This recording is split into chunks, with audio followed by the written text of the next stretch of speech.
Touch करे और वो भी ऐसा ही करता है और उसके साथ भी सेम मूवमेंट होती है, लेकिन वो बच्चे इसे खेल ही खेल समझते हैं। इसके बाद रात को जब ग्रिफिन अपने रूम में सो रहा होता है, सबसे पहले तो उस रूम से नजर आने वाले उसी ट्री से उसे बहुत डर लगता है और इसके साथ ही उसे रूम में मौजूद एक बेसमेंट से कुछ आवाज सुनाई देती है और ग्रिफिन को उसके पीछे से बहुत ज्यादा खौफनाक फेस वाले क्लाउन के डॉल्स मिलते हैं। उन्हें देखकर ग्रिफिन काफी डर जाता है और उसे अपने रूम में नींद नहीं आती। फिर आधी रात को घर की सारी लाइट्स और इलेक्ट्रॉनिक चीजें खुद ब खुद चल पड़ती हैं और इसके साथ भी बंद होने लगती हैं। इसी दौरान ग्रिफिन की आंख खुल जाती है और उसे मेडिसन की आवाज आती है। उसकी आवाज सुन के वो नीचे आता है। वो मेडिसन को चुपके से देखता है। तब मेडिसन टीवी के सामने खड़ी हुई किसी से बातें कर रही होती है। मेडिसन टीवी पर हाथ रखते हुए ग्रिफिन को बताती है कि ये लोग यहाँ पर आना चाहते हैं। ग्रिफिन उससे पूछता है कौन लोग यहाँ पर आना चाहते हैं और इसके साथ ही बहुत सारे हाथ उभरना शुरू हो जाते हैं। ग्रिफिन टीवी बंद करने आगे की तरफ बढ़ता है, लेकिन कोई पावर उसे पीछे की तरफ खींच लेती है। वहाँ पर बहुत शोर हो जाता है और उस शोर को सुनकर एरिक, एमी और कैंड्रा भी वहाँ पर पहुँच जाते हैं। तब मेडिसन पीछे मुड़कर कहती है कि वो लोग यहाँ पर आ चुके हैं। अगले दिन एमी मेडिसन से पूछती है कि कल रात तुमने कहा था कि वो लोग यहाँ पर आ गए हैं, तो वो कौन लोग हैं? मेडिसन जवाब देती है कि वो लोग मेरे फ्रेंड हैं और वो लॉस्ट पीपल हैं, कोई इमेजिनेशन नहीं है। इसके बाद ग्रिफिन को गार्डन में से इंसानी हड्डी का पीस मिलता है और फिर जब वो घर के अंदर होता है तो अचानक से एक बॉल उसके पास आती है और उसके बाद वो बॉल खुद ब खुद मूव करती हुई मेडिसन की अलमारी के पास चली जाती है। इसे देखकर ग्रिफिन काफी डर जाता है और वहाँ से भागने की कोशिश करता है। तब कोई बहुत ज्यादा बुक्स की मदद से उसके रास्ते को ब्लॉक कर देता है और अचानक से रास्ता खुल भी जाता है। ग्रिफिन काफी डर जाता है और वो एरिक और एमी को ये बात बताने की काफी कोशिश करता है, लेकिन कोई भी उसकी बात नहीं सुनता क्योंकि उस वक्त सबका ध्यान एरिक के लाए हुए प्रेजेंट्स पर था। रात को एरिक और एमी अपने फ्रेंड्स के घर डिनर के लिए जाते हैं और घर में कैंड्रा, ग्रिफिन और मेडिसन अकेले ही होते हैं। जिनके घर वो डिनर करने जाते हैं वहाँ उन्हें पता चलता है कि उनका घर कब्रिस्तान के ऊपर बनाया गया है। दूसरी तरफ घर में बच्चों के साथ खौफनाक चीजें होना शुरू हो जाती हैं। कैंड्रा के नए मोबाइल में अजीब किस्म की आवाज आना शुरू हो जाती है और मोबाइल की स्क्रीन पर अचानक से सिग्नल आना शुरू हो जाते हैं। कैंड्रा को हड्डियों वाला खौफनाक सा गोश्त नजर आता है और जब वो वहाँ से भागने की कोशिश करती है तब जमीन से एक हाथ निकलता है और कैंड्रा का पाँव पकड़ लेता है। कैंड्रा मदद के लिए किसी को बुला रही होती है और साथ ही दरवाजा बंद हो जाता है। उधर ग्रिफिन के रूम में सारे डॉल्स खुद ब खुद मूव करने लगते हैं और उनमें से सबसे ज्यादा खतरनाक नजर आने वाला क्लाउन ग्रिफिन पर हमला कर देता है। इसी दौरान उस ट्री की शाखें उस रूम की विंडो को मार मार के तोड़ रही होती हैं। ग्रिफिन उस क्लाउन को अपने पैरों से मार मार के तोड़ देता है और वहाँ से भाग भी जाता है। ग्रिफिन भागकर मेडिसन के रूम में आता है, तब वो भी बहुत ज्यादा डरी हुई होती है और उसके रूम की विंडो पर भी उसी ट्री की शाखें होती हैं। ग्रिफिन डर के वहाँ से भागने की कोशिश करता है, लेकिन कोई पावर उसे रोक लेती है और उसे भागने नहीं देती और उस ट्री की शाखें खिड़की तोड़कर अंदर आ जाती हैं और ग्रिफिन को अपने साथ ले जाती हैं। दूसरी तरफ मेडिसन के रूम में उसकी अलमारी खुल जाती है और उस रूम की सारी लाइट्स अलमारी के अंदर चली जाती है। मेडिसन का टॉय भी अंदर चला जाता है। मेडिसन उसके पीछे अलमारी के अंदर चली जाती है और वहाँ पर बहुत से गोस्ट मेडिसन को अलमारी के अंदर खींच लेते हैं। ठीक उसी वक्त एरिक और एमी भी घर में पहुँच जाते हैं और वो देखते हैं कि ग्रिफिन उस ट्री की शाखों में बुरी तरह फंसा हुआ है। जैसे ही ये लोग उस दरख्त के पास जाते हैं, ग्रिफिन खुद ब खुद नीचे गिर जाता है। कैंड्रा घर के अंदर से भागती हुई आती है और कहती है कि मेडिसन कहीं भी नहीं मिल रही है। ये लोग सारे घर में मेडिसन को ढूंढते हैं, लेकिन वो कहीं भी नहीं मिली और टीवी खुद ब खुद ऑन हो जाता है और उसके अंदर से मेडिसन की आवाज आती है। एमी ये फील करती है कि मेडिसन टीवी के अंदर है और वो टीवी की स्क्रीन पर हाथ रखती है, तब मेडिसन का हाथ उसे टच करता है। ये देखकर वो लोग काफी हैरान होते हैं और डर भी जाते हैं। इसके बाद Amy paranormal researcher doctor Brooke से मिलती है और उसे सब कुछ बता देती है। डॉक्टर ब्रूक अपने दो साथी बॉयड और सूफी के साथ इन लोगों के घर पर आती है और वो लोग अपने रिसर्च में लग जाते हैं। रिसर्च के दौरान जब बॉयड एक चेयर पर बैठने की कोशिश करता है, तब वो चेयर खुद ब खुद उछलकर हवा में चली जाती है। डॉक्टर ब्रूक उनको बताती है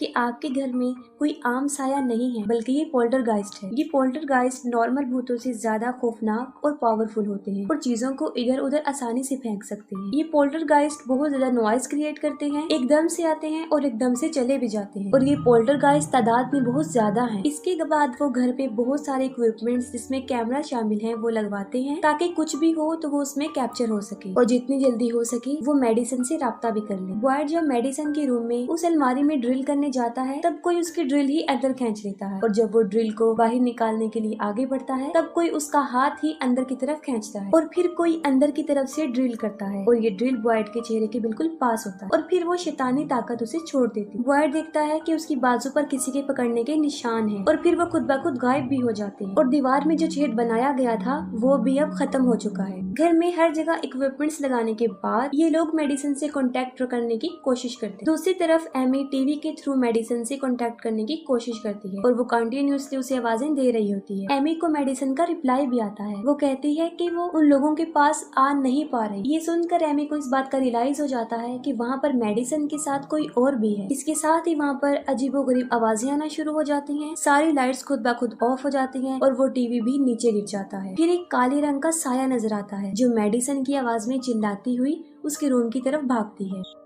एरिक भी उसके पीछे भागता है, और वो मेडिसन की अलमारी में जाकर बैठ जाती है। एरिक उसके पास जाता है, तब उसे पता चलता है कि वो मेडिसन के भेस में किसी का भूत है। इसके साथ ही वो शैतान एरिक पर अटैक कर देता है। एरिक को काफी गुस्सा आ जाता है। एरिक उस अलमारी की दीवार को टेबल से मार मार कर तोड़ देता है। तभी वो दीवार खुल जाती है और वहाँ से बहुत ज्यादा लाइट्स आ रही होती है। उस दीवार में एक पोर्टल होता है। एरिक उस मेज की मदद से उसे मार मार के अंदर ही फेंक देता है। इसी दौरान उनके बेडरूम की सीलिंग पर एक और पोर्टल खुलता है, और उसमें से वही टेबल का टुकड़ा नीचे आकर गिरता है। उसे देखकर डॉक्टर ब्रूक बोलती है कि यही मेडिसन के बाहर आने का दरवाजा बनेगा, और ये काम डॉक्टर ब्रूक से अकेले नहीं होगा। इस मकसद के लिए वो अपने एक्स हस्बैंड, माइस्टीरियस सब्जेक्ट के एक्सपर्ट और फेमस टेलीविजन पर्सनैलिटी को यानी कैरिगन को बुलाती है। कैरिगन इन्वेस्टिगेशन के बाद बताते हैं ये घर कब्रिस्तान के ऊपर बनाया गया है, जिसकी वजह से वो सारी डेड बॉडीज बहुत ज्यादा पावरफुल बन चुकी और सारे के सारे भूत पोल्टरगाइस्ट में बदल गए हैं। और मेडिसन के पास पैदा होते ही एक स्पेशल गिफ्ट है, जिसकी वजह से वो इन भूतों से अपना रिलेशन बना सकती है, और यही वजह है कि उन पोल्टरगाइस्ट ने उसे अपनी दूसरी दुनिया में खींच लिया है। इसके बाद बॉयड मेडिसन की अलमारी की दीवार को एक रस्सी से बांधकर उस खुले हुए पोर्टल में डाल देता है, और जैसे एरिक का उस पोर्टल में फेंका गया टेबल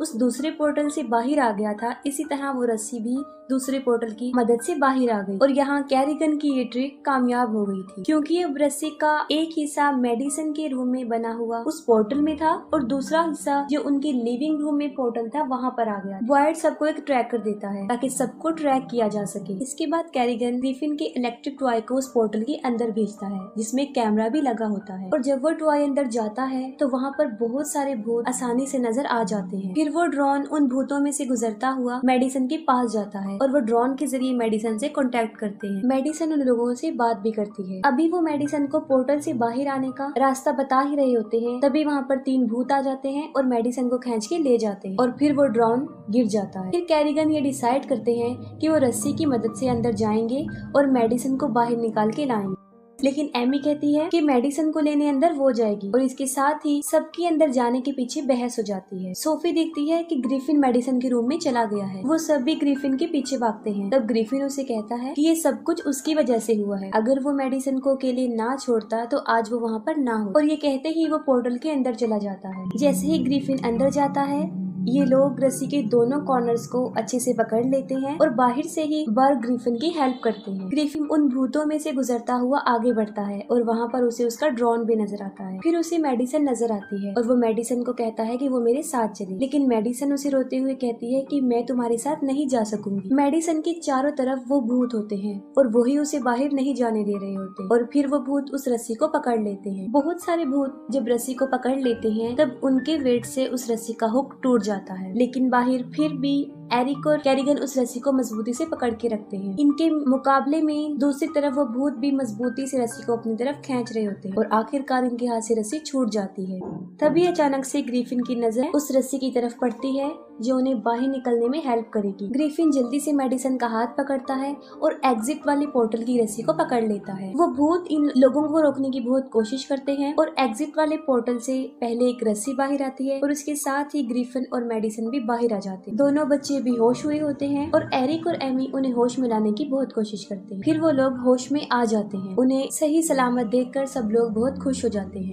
ग्रिफिन को उसकी बहादुरी की वजह से वो लोग अप्रिशिएट करते हैं। वो लोग उस घर को छोड़कर यहाँ से जा रहे होते हैं। तभी मेडिसन उन्हें बताती है कि अभी तक भूत इस घर में मौजूद। वो लोग गाड़ी को जल्दी से वहाँ से भगाने की कोशिश करते हैं। तभी ये भूत उनकी गाड़ी को अंदर की तरफ खींच लेते हैं। कार दीवार को तोड़ते हुए अंदर चली जाती है और वो भूत मेडिसन को दोबारा से अंदर आने वाले पोर्टल की तरफ खींच लेते हैं और दूसरी तरफ सारे लोग मेडिसन को बचाने में लगे होते हैं। कैरिगन ये समझ जाते हैं कि ये भूत इनका इतनी आसानी से पीछा नहीं छोड़ेंगे। उन्हें यहाँ से छुटकारा हासिल करने के लिए मेडिसन की हेल्प चाहिए। फिर वो सारे भूत पोर्टल से बाहर आते हैं और मेडिसन को अंदर खींच के ले जा रहे होते हैं। कैरिगन उन्हें हुक्म देते हैं कि वो अंदर चले जाएं और वो अंदर चले जाते हैं। फिर कैरिगन खुद उस पोर्टल में उतर जाते हैं क्योंकि वो जानते थे कि मेडिसन के अलावा एक वही वाहिद शख्स है जो उनकी फैमिली को बचा सकते हैं। इसके साथ ही एरिक और उसकी फैमिली वहाँ से भागने की कोशिश करते हैं। तभी उनके गार्डन में बहुत सारी डेड बॉडीज और हड्डियों वाले मुर्दे बाहर आते हैं और उन्हें रोकने की बहुत कोशिश करते हैं। वो लोग सूफी की कार में बैठकर वहाँ से भाग जाते हैं। वो लोग देखते हैं कि घर में बहुत बड़ा ब्लास्ट हुआ है और उसकी छत से एक बहुत बड़ी रोशनी निकल के बाहर आई है जो आसमान की तरफ जा रही है। ये लोग फौरन समझ जाते हैं कि बर्ग ने उनकी हेल्प कर दी है और उस जगह को पोल्टरगाइस्ट से आजाद कर दिया है। दूसरी तरफ डॉक्टर ब्रूक अपनी साथियों की हेल्प से जीपीएस के थ्रू कैरिगन को घर में ढूंढ रही होती है। पहले तो उन्हें बर्ग कहीं भी नहीं मिलती, फिर उन्हें जीपीएस ट्रैकर में बर्ग के होने का सबूत मिल जाता है। फिर दिखाया जाता है कि एरिक की फैमिली फिर एक नए घर में शिफ्ट हो रहे हैं और उस घर के साथ में भी एक अजीब किस्म का दरख्त होता है। जैसे ही ये उस दरख्त को देखते हैं वहाँ से भाग जाते हैं और फिर दिखाया जाता है कि कैरिगन और ब्रूक अपने ड्रामा शो फिर से स्टार्ट कर देते हैं, जिसका मतलब ये है कि बर्ग वहाँ से सही सलामत वापस आ गए थे और कैरिगन और डॉक्टर ब्रूक दोबारा से मिल जाते हैं। ये मूवी का लास्ट सीन होता है और इसके साथ ही मूवी एंड हो जाती है।